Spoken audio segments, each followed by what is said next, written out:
Ce short est sponsorisé par Card Market, le meilleur site pour acheter et vendre tes cartes. Je l'ai beaucoup dit ici, Eatherdrift est selon moi une extension un petit peu sous-cotée, avec une direction artistique originale, festive et un petit peu bordélique, faut le dire. Beaucoup de gens ont critiqué l'aspect fou du volant, et pourtant il y a de nombreuses illustrations vraiment jolies, et le chariot de la voyante céleste en est la preuve. Carl Critchlow fait partie des anciens.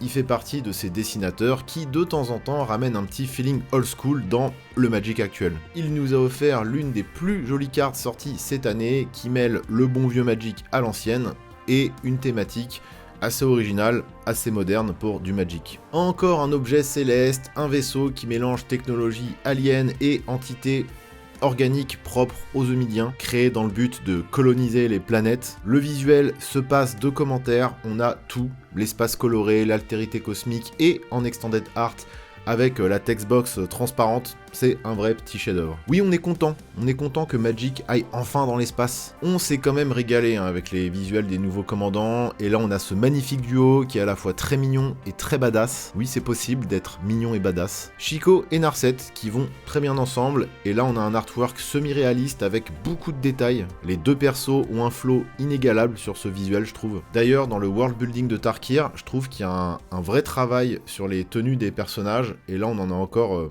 un bel exemple. Bref, trop la classe, bravo Chris Rallis, dont je vous avais déjà parlé sur cette chaîne. Cette année, grâce à ce magnifique Tanook en alternative art, digne d'une cover d'un vieux heavy metal mag, j'ai découvert le travail de Pascal Blanchet, et bordel, c'est incroyable. Alors, il avait déjà travaillé sur certaines cartes, et franchement, je pense que Wizards devrait faire appel à lui bien plus souvent. Alors, il a un style un peu singulier, avec une patine très particulière. On dirait que ces personnages sortent d'un univers cybernétique, mais il y a tellement de détails, des textures hyper organiques, avec des choix de couleurs pétantes mais toujours harmonieuses, je trouve. Plus de cartes comme ça, s'il vous plaît, Wizards. On va de plus en plus aller dans l'espace, je crois, donc pas d'excuses. Encore le ciel et l'espace, et oui,